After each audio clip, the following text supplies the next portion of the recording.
성경 봉독하시겠습니다. 누가복음 10장 30절에서 37절까지 봉독하시겠습니다. 예수께서 대답하여 가라사대 어떤 사람이 예루살렘에서 여리고로 내려가다가 강도를 만나매 강도들이 그 옷을 벗기고 때려 거반 죽은 것을 버리고 갔더라. 마침 한 제사장이 그 길로 내려가다가 그를 보고 피하여 지나가고 또 이와 같이 한 레위인도 그곳에 이르러 그를 보고 피하여 지나가되 어떤 사마리아인은 여행하는 중 거기 이르러 그를 보고 불쌍히 여겨 가까이 가서 기름과 포도주를 그 상처에 붓고 싸매고 자기 짐승에 태워 주막으로 데리고 가서 돌보아 주고 이튿날에 데나리온 둘을 내어 주막 주인에게 주며 가로되 이 사람을 돌보아 주라. 부비가 더 들면 내가 돌아올 때에 갚으리라 하였으니 내 의견에는 이 세 사람 중에 누가 강도 만난 자의 이웃이 되겠느냐. 가로되 자비를 베푼 자니이다. 예수께서 이르시되 가서 너도 이와 같이 하라 하시니라. 아멘. 저는 오늘 이 말씀 가지고 사랑해야 할 내 이웃은 누구인가 라는 주제로 함께 하나님의 은혜를 나누도록 하겠습니다. 오늘 본문 말씀 읽은 것은 너무도 잘 아는 내용이죠. 잘 알고 있는데 이 속에서 우리 예수님께서는 구원 얻을 수 있는 그 길이 어떤 길인가를 간접적으로 말씀을 해주셨어요. 우리가 보통 율법의 행위로 구원받는 것이 아니다, 믿음으로 구원받는다 이렇게 이야기를 하죠. 율법의 행위로서 구원을 받는 것은 아니라는 것은 우리 사람이 아무리 애를 쓴다고 해도 하나님께서 원하시는 그 선한 그 수준을 다 이룰 수가 없는 것이 우리 인간의 한계라는 것이죠. 그래서 하나님께서는 우리에게 이 율법을 주셨지만 이 율법을 주시면 우리의 삶 속에 무엇을 해야 되며 무엇을 하지 말아야 될 것인가, 하나님께서 허락하신 것과 허락하지 않는 것을 말씀하시면서 이 틀 안에서 살아야 하나님 자녀다운 모습이 있고 온 세상에 그 하나님의 영광을 나타내고 많은 사람들을 그리스도에게로 인도할 수 있다는 그런 기준을 말씀을 하고 있는 겁니다. 그러니까 그 율법의 내용 보면 우리가 모든 것을 다 이룰 수 있는가? 안타까운 것은 사도 바울도 고백한 대로 나는 늘 선한 삶을 살아가기를 원하지만 내 안에 악이 있다는 것을 부정할 수 없습니다 라고 고백을 했습니다. 그렇게 많이 훈련받고 낙원에까지 이끌려서 천상의 세계를 바라보고 갔던 그 바울, 부활하신 예수님을 만났던 그 바울조차도 평생을 살아가면서 내 안에 있는 이 악을 컨트롤하기가 굉장히 힘들다는 것을 이야기를 했습니다. 그래서 그는 이렇게 얘기합니다. 나는 모든 것을 다 이루었다 함도 아니다. 그렇다고 해서 나는 이 모든 것에서 불가능하다는 것은 아니다. 여전히 부족한 가운데 있고 선을 행하는 그런 모든 마음이 내 안에 있지만 그 반대로 악이 내 안에 있고 사단은 그 내 안에 있는 그 악의 조그만 그런 부분까지라도 건드려서 우리의 삶을 망가뜨리려고 하는데 나는 이 속에서 끊임없이 나 자신을 복음 가운데 무릎 꿇게 하고 나 자신을 복종하고 날마다 새로워지는 삶을 살아가고 있다고 이야기를 하고 있습니다. 우리는 이 신앙생활 하면서 가장 중요한 것은 천국에 갈 수 있도록 하셔야 돼요. 근데 이 천국에 가는 그런 가운데 자칫 미끄러질 수가 있다는 것이죠. 어떤 사람들은 어떤 자기의 의의를 내세웁니다.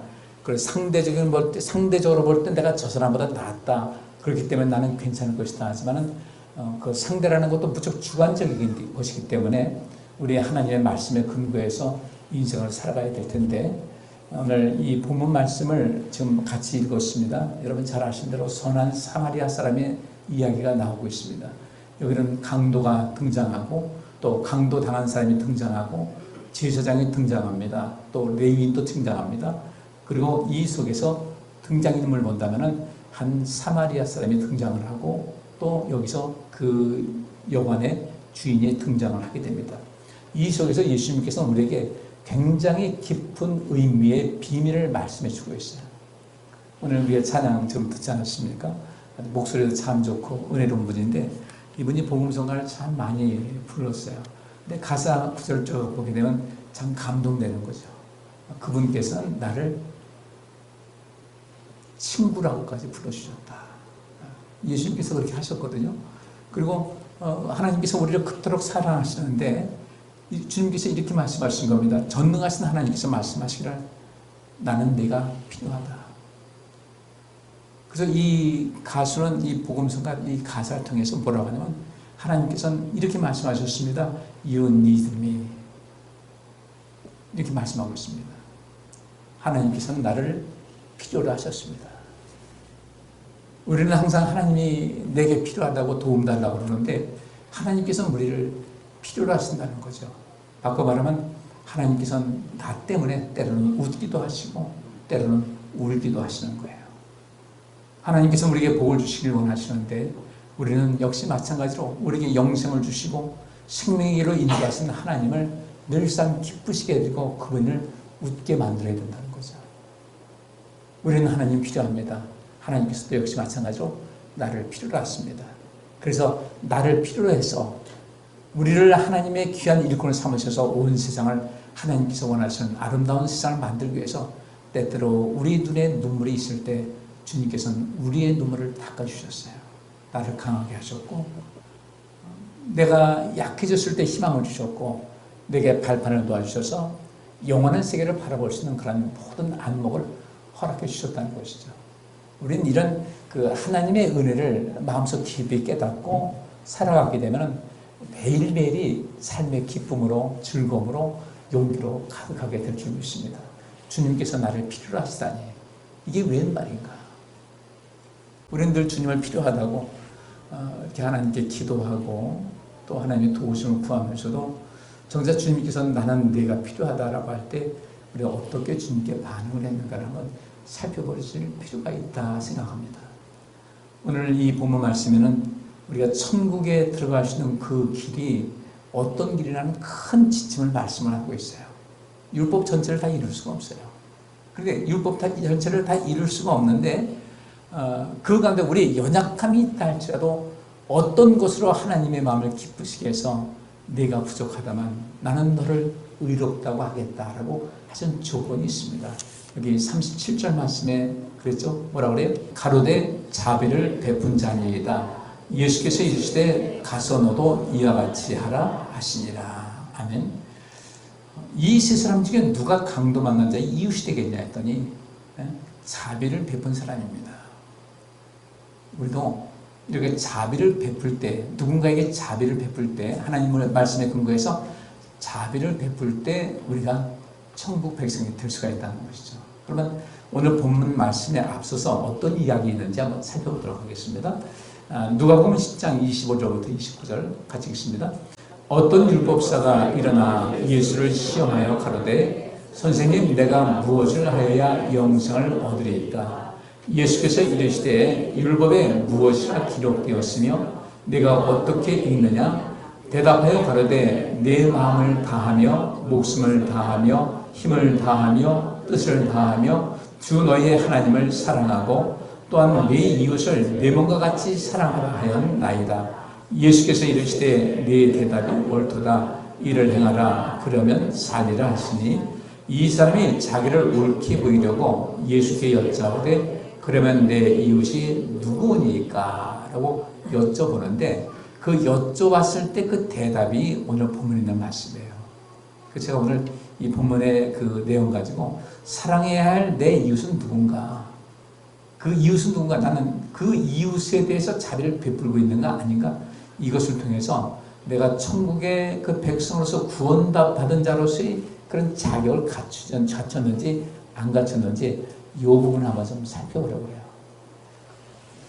한 율법사가 일어나 예수를 시험하여 가로되 그랬습니다. 율법사가 일어났다는 것은 아마 어느 장소에서 예수님께서 그 회당이든 어디든 이 율법을 가르치고 하나님 나라에 대한 그 가르침을 하고 있었던 것 같아요.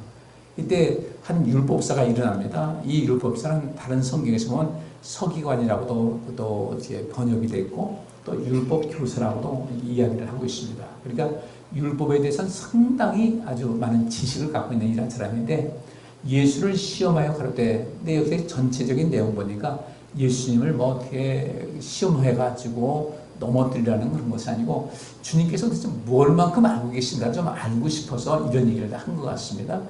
내가 무엇을 해야 영생을 얻겠습니까? 예수님께 이런 질문을 던졌는데 예수님께서는 여기 대해서 즉답을 하지 않고 또다시 이 사람에게 질문을 던지십니다. 뭐 상담하기 위해서 이제 그 질문 기법이라는 것이 있거든요.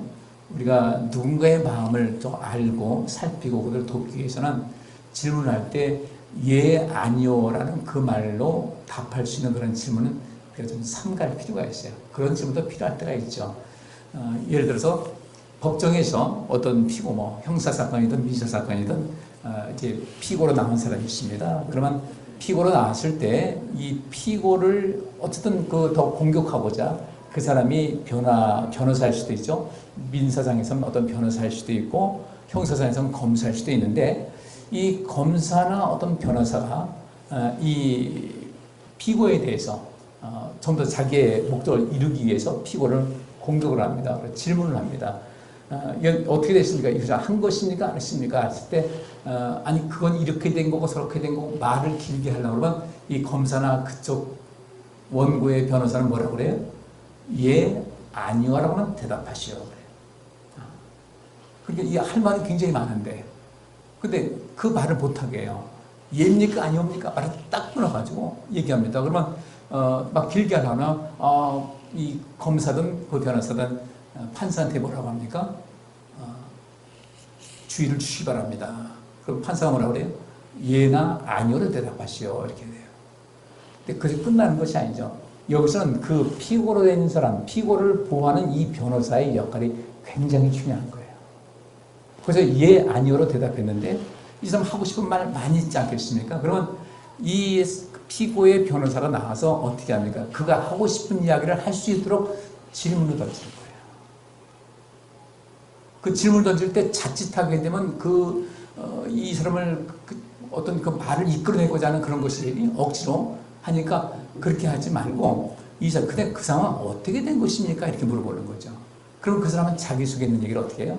다 할 수 있는 거예요. 그가 생각나지 않았던 것도 이 변호사가 나서서 이 사람 속에 있는 이야기, 이 사람 무시 속에 있는 그런 이야기까지 끌어낼 수 있도록 그렇게 계속해서 자극을 하고 또 질문을 해가지고 이 사람이 억울해하고 자기 나름대로 항변할 수 있는 것을 쭉 얘기할 수 있는 것. 이 사람이 진짜 유능한 변호사예요. 근데 이제 대체로 국선 변호인들은 그렇게 하지 않죠. 그냥 빨리 끝내고. 왜냐하면 한 번 했을 때 뭐 30만 원밖에 못 받는데 뭘 하겠습니까? 그러니까 간단하게 끝내려고 그러는데 능력 있는 변호사는 그렇게 하질 않아요. 그 사람이 생각하지도 못한 것까지 끌어내서 이야기를 할 수 있도록 하는 겁니다. 예수님께서도 그런 방법을 아주 흔하게 그런 방법을 쓰셨어요. 이 사람에게 뭔가 더 큰 깨달음을 알기 위해서 정확한 답을 얻게 하기 위해서 내가 무엇을 해야 영생을 얻겠습니까? 무엇을 한다는 것이 굉장히 범위가 넓죠. 무엇을 해야? 그럼 이것이 도대체 뭘 하라는 거지? 이럴 때 예수님께서 굉장히 아주 폭넓으면서도 아주 간략하게 압축을 해주셔서 말씀을 하셨고 그 비유를 들어주신 거예요. 예수님께서 이렇게 말씀하십니다. 율법사니까 율법엔 도대체 무엇이라 기록되었으며 그 기록된 것을 내가 어떻게 읽느냐라고 묻습니다. 이것도 이 질문이 참 폭넓은 그런 질문인데 무엇이라 기록되었으며 무엇이라 기록되느냐? 그러면 무엇이라 기록됐다는 것을 이야기하겠죠? 그러면 그 기록된 것을 내가 어떻게 읽고 있느냐라고 묻는 거예요. 그래서 읽고 있다는 것은 아나기노스크라는 단어가 쓰여지는데요. 아나라는 단어하고 기노스크라는 두 단어가 합성화된 겁니다. 여기서 읽느냐 할 때 그 기노스크라는 것은 안다는 뜻이에요. 그래서 헬라어에서 또 이 히브리어에서 굉장히 중요한 것은 배우다라고 하는 그런 말이 있으면요. 그 다음에 꼭 배우다라는 말하고 가르치다는 그런 그 의미가 같이 가요. 배운다, 영어나 우리말은 배운다, 가르친다, 또 이런 것은 다른 것이지만 배운다는 말에는 가르친다는 말이 있고 가르친다는 그런 말에는 배운다는 뜻이 있어요. 이건 같이 가는 것이니까 어떻게 읽느냐 할 때 이것은 어떻게 네가 알고 있느냐라는 거예요. 어떻게 읽느냐는 것은 읽었는데 무엇이라 기록되었으며 기록된 것을 읽었는데 너는 그것을 어떻게 해석하고 있느냐, 어떻게 알고 있고 어떻게 인식하고 있느냐, 정확하게 그 네가 알고 있는 뜻은 무엇이냐라고 주님께서 좀 굉장히 함축적으로 넓게 말씀하셨어요. 함축적으로 말씀하시며 넓은 개념에서 말씀하셨는데 이 사람이 이렇게 대답합니다. 율법에는 내 마음을 다하며 목숨을 다하며 힘을 다하며 뜻을 다하여 주 너희 하나님을 사랑하고 또한 내 이웃을 내 몸과 같이 사랑하라 하였나이다. 이렇게 말씀하고 있습니다. 어떻게 영생 얻겠습니까? 이렇게 말씀해 주신 거예요. 마음을 다하고 목숨을 다하고 힘을 다하고 뜻을 다한다. 그 마음이라는 것은 문자가 들어 우리 속에 있는 어떤 생각을 말합니다. 어떤 감정이 포함된 어떤 그 마음을 다하며, 그리고 우리 감정적인 요소는 신앙생활 속에 굉장히 중요해요. 우리가 하나님께 예배하는 거 이 마음속에 좋아해야 돼요. 좋은 마음이 있어야 돼요. 예배하는 것이 좋고 즐겁고 또 감격스럽기도 하는 그런 것이 있으니까 일단 내 마음이 있어야 돼요.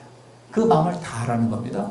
또 목숨을 다하여라는 것은 이 목숨이라는 것은 우리 생명이라는 뜻도 있지만 살아있는 이 자체를 말하고 있습니다.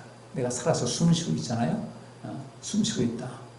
숨쉬고 있고 또 이렇게 활동하고 있는 이 모든 것인데, 내가 살아 생동하고 움직이고 있는 이런 모든 과정을 통해서 그것을 다해서 하나님 사랑하고 내 이웃을 사랑해라. 여기 힘이라는 것은 많은 노력을 이야기합니다.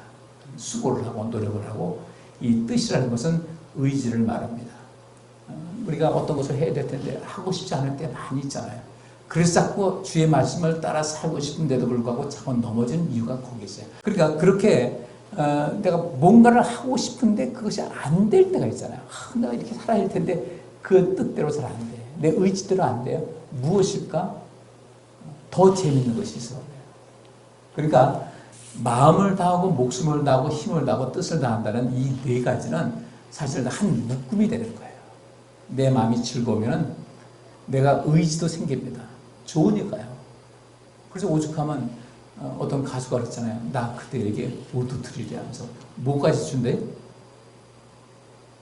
이장희 씨가 노래 부르는 거 있잖아요. 하늘에서 모두 따라준다고요? 별까지 따라주겠다. 별을 따다가 그대 가슴에 가득 들이리 그래요. 그러니까 그 사랑하는 사람이 있으니까 그 별까지도 내가 따다가 주고 싶은 거랑 간절한 이 의지가 있게 되는 것이고, 힘을 다하게 되는 거예요. 그리고 시간 다 바치는 거죠. 세월 지나니까 달라지긴 하지만 어쨌든 그렇게 돼버려요. 이 네 가지가 마음과 목숨과 힘을 다하고 뜻을 다하고 이 모든 것은 어느 하나가 어떤 작용하게 되면요, 다른 세 가지에 동일한 영향을 주게 됩니다. 가족 치료도 역시 마찬가지거든요. 옛날에는 이 사람이 보통 블랙캡이라고 그러죠. 검은 모자 쓰고 있다 해가지고 저 인간만 아니면, 쟤만 아니면은 우리 가정은 참 편안할 때야. 쟤가 문제다 해가지고 그 당시에는 어쨌든 간에 이 문제 있다면 이 사람에 집중을 해서 이 사람을 고치려고 했는데, 지금은 컨셉이 달라졌어요. 가정에서 제일 그래도 건강하고 힘 있는 사람을 더 강화시키자. 한 사람이 변화가 되면 가족 전체가 변화될 수 있다는 그런 좀 더 발전적인 그런 방식으로 가족 치료를 하거든요. 바꿔 말하면요, 내가 변하잖아요. 그러면 여러분들 어디가 변할 것 같아요? 네? 자, 따라서 하세요. 자, 따라서 하시고 같이 서로 마주보면서 하시기 바랍니다. 당신이 변하면 세상이 변합니다. 시작. 당신이 변하면 세상이 변합니다. 내가 할 줄 아는 게 뭐가 있는데요? 내가 뭐라고? 근데 내가 변하면 세상이 변할 수 있습니다. 이것이 보통 이제 나비 효과라고 하잖아요. 나비의 팔랑거리는 그것이 엄청난 변화가 있어요. 그러면 나라는 사람도 내가 변화가 된다? 그러면 이 세상이 놀랍도록 변화될 수 있다? 나는 모르고 있지만은 그것이 가능하다는 거예요. 예수님 한 분이 이 땅에 오면서 이 세상이 달라졌습니다. 예수님 제자 한 사람이 생기면서 세상이 달라졌어요. 그래서 이 율법사가 말하기를 주님께서 물어보시니까 내가 무엇을 해야 영생을 얻을 수 있습니까? 하니까 예수님께서 율법에는 무엇이라고 기록되었으며 너는 그저 어떻게 읽었으며 어떻게 해석하고 어떻게 알고 있냐 했더니 이 사람이 말하기를 마음을 다하며 목숨을 다하며 힘을 다하며 뜻을 다하여 주 너희 하나님을 사랑하고 또한 네 이웃을 내 몸과 같이 사랑하라 하였습니다 라고. 이 사람도 똑똑한 사람이에요. 아주 핵심을 짚었어요. 그랬더니 예수님께서 또 이렇게 말씀하십니다. 내 대답이 옳도다. 이를 행하라. 그러면 살리라 그랬어요. 이것이 마음을 다하고 목숨을 다하고 힘을 다하고 뜻을 다해서 하나님을 사랑하고 나의 이웃을 내 몸과 같이 사랑하는 이 삶의 양식이 너를 살게 한다는 거죠. 첫째는 하나님을 사랑하는 것이니까 하나님을 알아야 되잖아요. 그러면 하나님은 눈에 보이지 않잖아요. 그럼 내가 하나님을 믿는 그 믿음이 얼마만큼 있느냐를 알기 위해서는 내가 우리 주변에 있는 사람들, 이웃이라는 그런 사람을 어떻게 대하고 있느냐가 이 사람의 어떤 구원에 관한 것에 굉장한 큰 획을 긋는다는 사실인 거예요. 인간관계가 굉장히 중요하다는 겁니다. 우리가 인생 살면서 누군가에게 나눔에 나누고 베풀고 서로 사랑하고 또 불쌍히고 아끼는 이런 모든 마음, 사실 그런 마음이 이 세상 모두에게 있다면 우리나라가 왜 시끄럽겠어요? 그죠? 근데 이 역할을 우리나라가 이 어지럽고 복잡한 이때에 이 나라를 보다도 온전하게 하려면요, 우리 기독교인들만 변하게 되면 여기 있는 대로 하나님을 사랑한다. 하나님이 사랑한다는 것은 그분의 말씀에 주목을 하는 거예요. 내가 그분 사랑하면요, 그분 말씀 들을 수밖에 없는 거예요. 그리고 그 말씀을 따라서 우리 하나님께서 나를 친구라고 불러주셨다. 얼마나 감격스러워요. 나를 아들 삼으셨다, 딸 삼으셨다. 그럼 그 속에서 우리 이런 마음을 가지고 함께 저 사람도 자비가 필요하다. 입장 생각하면 저 사람 내가 이렇게 하면 저런 마음이 상하겠다. 그럼 어떻게 해야 되지? 함께 같이 아름답게 살아갈 수 있려면 어떻게 해야 되지? 이것을 관심을 가질 필요가 있다는 거예요. 그러면 이 세상이 아름다워지는데 그렇지 않아요. 그래서 참 안타까운 거예요. 여러 가지 참 안타까운 마음이 많이 있어요. 예수님께서 네 대답에 옳도다. 이를 행하라. 그러면 살리라. 그러니까 이 사람이 또 자기를 옳게 보이려고 나름대로 그만큼 했다라고 자신감이 있었던 것 같아요. 옳게 보이려고 예수님께 또 여쭤봅니다. 그러면 내 이웃이 누구입니까? 라고 했을 때 예수님께서 거기에 대한 답변을 또 주신 것이 오늘 본문 말씀이에요. 그러면 우리 이웃이 누군가? 내 이웃을 내 몸과 같이 사랑하라고 했는데 우리 이웃은 누구인가? 여러분, 이웃이라고 하면 어떻게 됩니까? 적어도 내가 언성을 아는 사람, 아주 모르는 사람.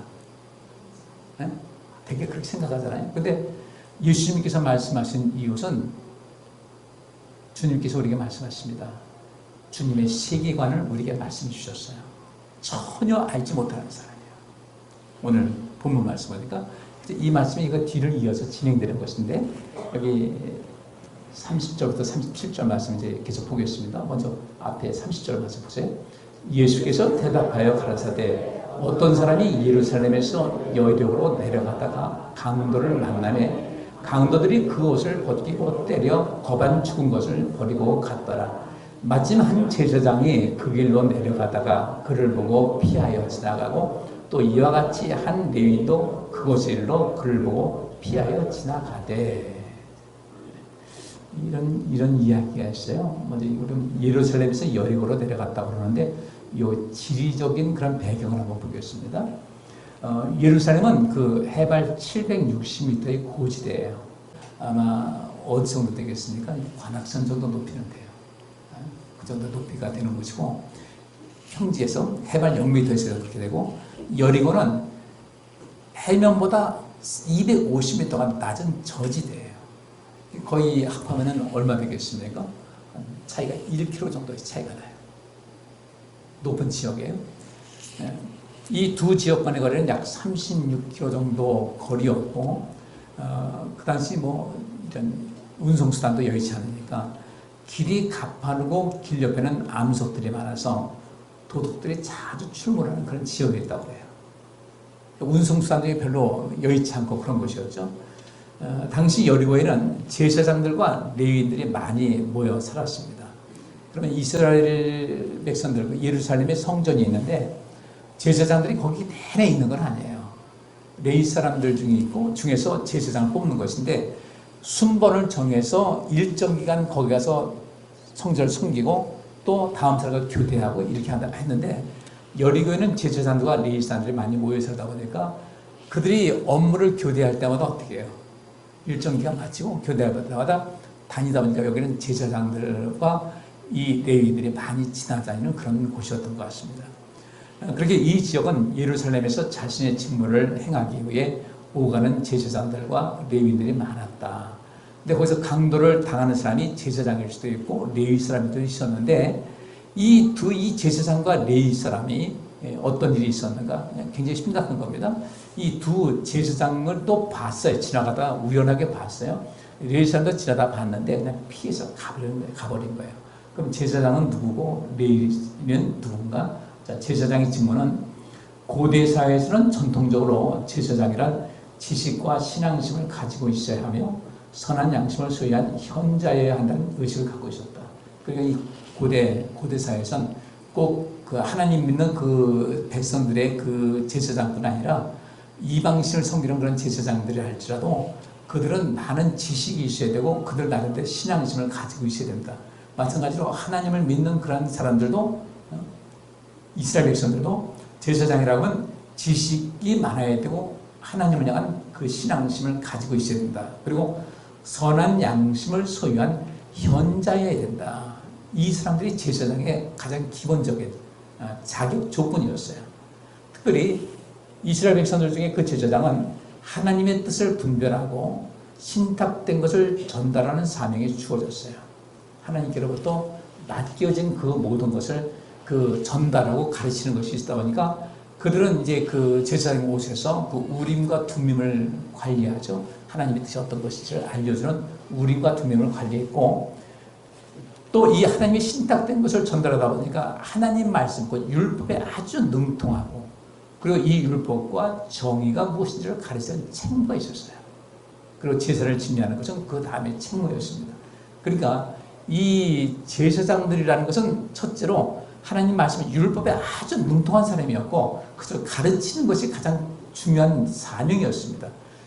그렇다면 오늘 한 율법사가 나와서 예수님께 어떤 질문하지 않습니까? 어떻게 영생을 얻겠습니까? 라고 물었을 때 예수님께서 내가 율법을 어떻게 읽었으며 어떻게 이해하고 있느냐라고 말씀하신 것 같이 이 제사장이라면 여러분들 율법에 대해서 어떻게 하겠습니까? 굉장히 잘하는 사람인데 그들 역시 뭐라고 하겠어요? 이 율법사 같이 마음을 다하고 뜻을 다하고 힘을 다하고 목숨 다해서 하나님을 사랑하고 이웃을 사랑하라는 말을 어떻게 했겠어요? 너무 잘 알고 있는 거예요. 뼛속까지 알고 있어요. 우리 신앙인들이잖아요. 오랫동안 신앙생활 했습니다. 소단계 3년이면 풍어를 넘는다고. 아이들도요, 3살 되면요, 그때부터 서서히 자아를 인식하기 시작합니다. 내가 누구인지를 알아요. 3살 정도 되면요. 자기가 남자다, 또 어떤 난 여자다. 어떤 존재에 대한 어떤 기본적인 것이 있습니다. 그래서 보통 아이를 키울 때 어떻게 해요? 옛날에는요, 아이 낳아서 젖을 먹입니다. 젖을 먹이려면 아이가 잉태가 안 되죠.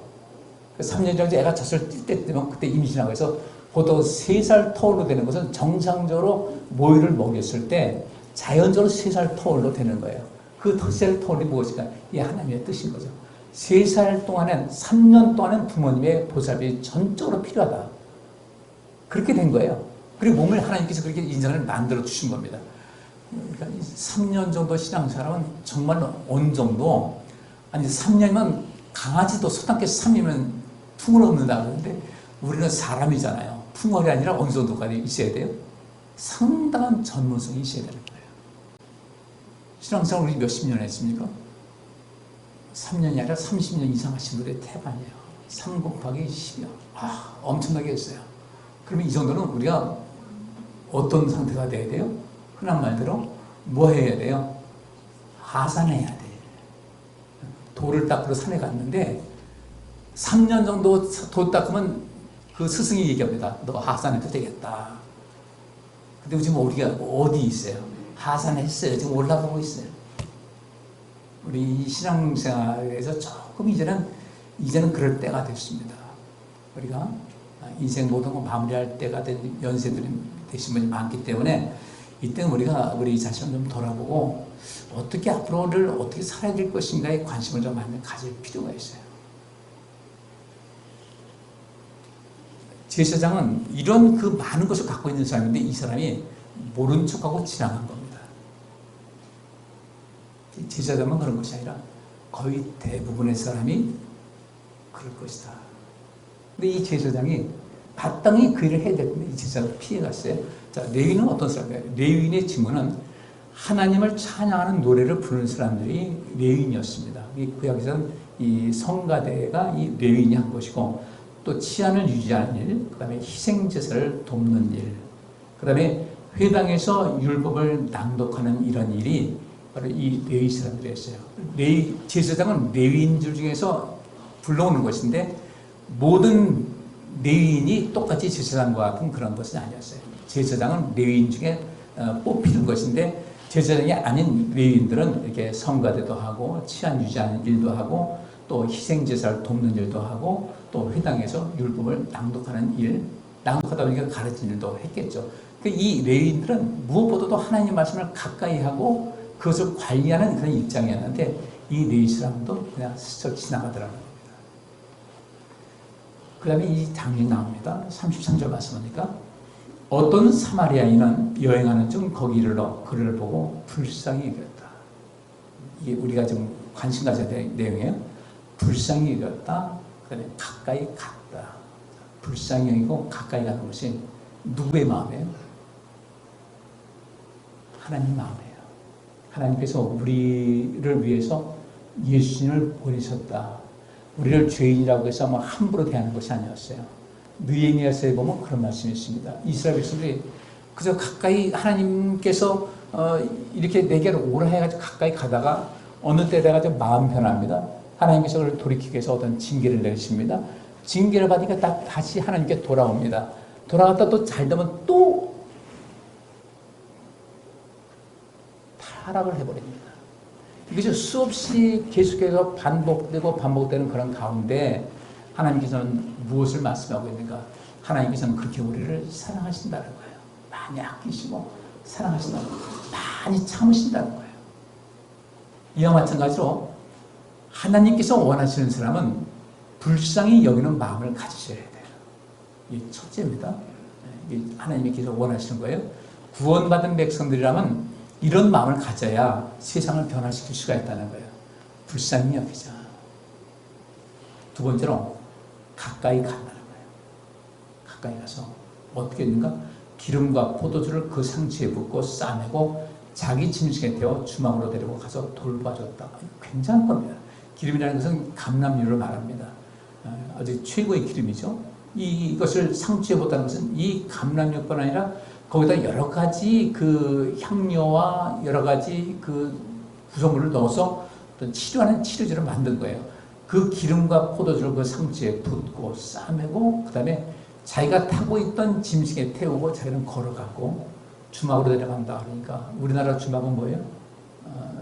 지나가다가 뭐 쉬면서 술도 마시고 그런 것인데 이건 주막이라는 것은 지금 말하면 그 여인숙 같은 거예요. 지금 말하면 모텔이든지 이렇게 사람 하룻밤 자는 있는 것인데 그리로 데려가서 돌보아 주었다. 그리고 이튿날에 데나리온 둘을 내어 주막 주인에게 주며 가로되 이 사람을 돌보아 주라. 부비가 더 들면 추가 비용이 생기면 내가 돌아올 때 갚아주겠다라고 이야기를 했어요. 자, 한번 우리를 돌아보시기 바랍니다. 여기 어떤 사마리아인하고 여기 나왔을 때 우리 자신 한번 돌아보자고요. 나는 이 상태가 되고 있는가 그렇지 않은가 중요한 거예요. 하나님을 사랑할 줄 알고 그 율법의 가장 핵심적인 내 이웃을 내 몸과 같이 사랑하라고 할 때 그 기준이 바로 이것이라고 하나님께서 우리 또 예수님께서 말씀하시는 거예요. 이래야 구원받은 백성으로서의 그 면이 서게 되고 이 정도는 돼야 하나님 나라 백성에 합당하다라고 주께서 말씀하시는 거예요. 왜? 질문에 뭐라고 했습니까? 어떻게 해야 영생을 얻겠습니까? 할 때 주님께서 하신 말씀이거든요. 우리는 믿음이 얼마만큼 있을까? 믿음이 있어도 여전히 우리는 이 죄의 문제에서는요, 완전하게 자유할 수가 없어요. 자주 넘어집니다. 또 다시 돌이켰다가도 또 넘어질 때도 있고요. 우리 주님께서는 그것을 우리 연약함을 아시죠. 이 아시는 가운데 그러면 우리가 어떻게 구원받은가 봤더니 특별 행동이에요. 적어도 우리가 많이 부족하고 죄를 지을 수밖에 없는 그런 삶을 산다 할지라도 우리 하나님을 사랑하고 그 하나님을 사랑한다고 할 때 그 사랑하는 증거가 우리 주변에 어떤 위기에 놓여 있는 사람들, 어려운 사람들을 불쌍히 여기서 가까이 가서 돌봐주는 이런 삶을 산다면 하나님 믿는 사람으로서 이것을 행할 수 있다면 이 사람은 여러 가지 죄가 그를 좀 괴롭히고 또 죄 가운데 빠진다 할지라도 그 정도면은 하나님 나라에 들어가서 살기에 충분하다고 주께서 말씀하시는 거예요. 근데 우리는 구원은 믿음으로 얻는다고 하니까 난 예수 믿습니다. 근데 예수 믿는다는 것이 굉장히 추상적이에요. 뭘 믿는다는 겁니까? 근데 믿음이 있다는 것은 행함이 없는 믿음은 죽은 믿음이라고 했으니까 바로 그 주님께서 천국 갈 수 있는 그런 믿음의 그 기준은 여기 이 말씀이라는 거예요. 근데 우리는 나하고 좀 생각이 다르면 적대시하죠. 분명히 그들도 내 이웃이에요. 이 사람은 이 사마리아인은 특별히 이 사마리아 사람은 사람들한테 멸시받는 유대인들에게 멸시받는 사람들이었고 이 여리고가 예루살렘과 가까웠다. 많은 제사장과 레위 사람이 다닌다. 사마리아 사람들이 이 지역 다닐 때 굉장히 긴장할 수밖에 없고 모욕을 당하는 거 각오를 할 그런 사람들입니다. 제사장도 지나가고 레위 사람도 지나가는데 이 사마리아인은 여행하는 중 거기 이르러 그를 보고 지나간 것이 아니라 불쌍히 여겼다. 가까이 갔다. 그리고 자기에 있는 가진 것을 가지고 돈도 드리고 가지고 있는 그 물건을 가지고 도와주고 주막으로 데리고 갔고 또 추가 비용도 내가 내겠다고 하면서 이 사람은 아주 굉장히 그 영혼을 소중히 여겼다는 거예요. 이렇게 하면서 주님께서 말씀하시기를 내 의견에는 이 세 사람 중에 제사장과 레위인과 이 사마리아 사람 중에 누가 강도 만난 자의 이웃이 되겠느냐. 그랬더니 뭐라고 합니까? 자비를 베푼 자입니다. 우리 이웃은 누군 거예요? 이 강도 만난 자의 이웃이 되겠냐 할 때 우리의 이웃의 개념은 굉장히 크거든요. 우리는요 생각이 달라서 서로 이렇게 토론도 하고 이런 말처럼 할 수는 있어요. 근데 그 가운데 그 상대방의 인격을 무시하거나 함부로 대하면 안 돼요. 이것이 건강한 사람들의 토론 문화입니다. 다를 수 있어요. 다를 수 있는데 그게 다른데 무엇이 다른가? 그 다른 것을 서로 이야기하면서 그것을 좀 더 좋은 결과를 가져올 수 있게 해나가야지 다투다는 거죠. 그러면 그 다투도록 하는 그 배경엔 누가 있는 것 같아요? 누가 있습니까? 사단이 있는 거예요. 근데 우리 그 사단의 존재를 인식하지 못해요. 우리 주님께서 이렇게 말씀하십니다. 제사장들, 레위 사람들, 종교인입니다. 우리는 신앙생활을 오래 했어요. 우리도 종교인이라고 할 수 있잖아요. 신앙입니다. 그럼 이 신앙인으로서 우리의 삶은 어떻게 될 것인가? 우리가 천국 가는 백성들은요, 나만 바라보고 나만 생각하다 보면 상당히 심각한 결과를 초래할 수가 있어요. 자기에게 상당히 함량이 미달하다는 겁니다. 근데 오늘날 이 시대는 어떻습니까? 세상이 그렇습니다. 다 자기만을 위해서 이제 살아갑니다. 우리가 그들의 이웃이 되어줘야 돼요. 우리는 그것을 하나님께서 기뻐하시는 겁니다. 여기 굉장히 중요한 내용입니다. 자비를 베푼 자입니다. 예수님께서 계속 이 사람과 대화를 나누시는데 계속 질문을 던지시는 거예요. 너는 어떻게 봤냐? 어떻게 생각하고 있냐? 이렇게 하면서 내 의견은 이 세 사람 중에 누가 강도 만난 자의 이웃이 되겠느냐? 왜냐하면 이 사람이 먼저 물어봤거든요. 영생 얻는 것에 대해서. 그러면 이 이웃은 누굽니까? 하니까 예수님께서 이렇게 이 사마리아인을 소개를 해주고 계신 거예요. 누가 강도 만난 자의 이웃이 되겠느냐 했더니 자비를 베푼 자입니다. 주님께서 너도 이와 같이 하라는 것은 뭘 베풀라는 거예요? 자비를 베풀라는 거예요. 왜냐하면 우리가 구원받은 것은요, 하나님의 은혜거든요. 하나님의 자비하심이 없었으면 우리는 구원받지 못했어요. 하나님께서 우리를 불쌍히 여기신 거 아니었으면 우린 구원을 받지 못했어요. 그렇기 때문에 우리가 여기 이 사마리아 사람이 굉장히 중요한 것은 이 사람이 불쌍히 여겼다는 거죠. 불쌍히 여겼다. 불쌍히 여길 줄 아는 마음이 있었다. 자비를 베푼 사람이 내 이웃입니다. 주님께서 너도 이와 같이 자비를 베풀면서 세상을 살아가라고 말씀하신 거예요. 할 수 있으면 그렇게 사시기를 주의 이름으로 축복합니다. 할 수 있으면 모든 사람의 친구가 되어주시고 모든 사람의 불쌍히 여길 줄 아는 그런 마음을 가지시고 세상을 살아갈 수 있기를 주의 이름으로 축복합니다. 저는 오늘 여러분에게 우리가 구원받은 백성으로서 어떻게 살아야 천국에 갈 수 있는가 그 말씀을 드리는 거예요. 구원받는다, 믿음으로 구원받는다. 아주 굉장히 막연해요. 막연한데 그 믿음이 무엇인가 봤더니 하나님께서 우리에게 자비를 베푸신 것 같이 나도 자비를 베풀고 하나님께서 나를 불쌍히 여기신 것 같이 나도 주변 사람들을 불쌍히 여기자는 거예요. 우리가 함께 이렇게 서로 돌봐가면서 살펴주면서 채워주면서 인생 사는 것 그리고 그 사랑이 얼마나 큰지를 알게 되면 그 사랑을 또 이웃에게 나눌 수 있는 것이거든요. 구원받는 백성은 어떤 사람인가? 따라서 합시다. 자비를 베푼 자입니다. 자비를 베푼 자입니다. 이것이 하나님 나라에 들어가는 데 있어서 굉장히 중요한 요건이에요. 하나님께서 우리에게 먼저 본을 보여주셨기 때문에 우리 서로 본을 보여주시면서 자비를 베풀으시기를 주의 이름으로 축복합니다.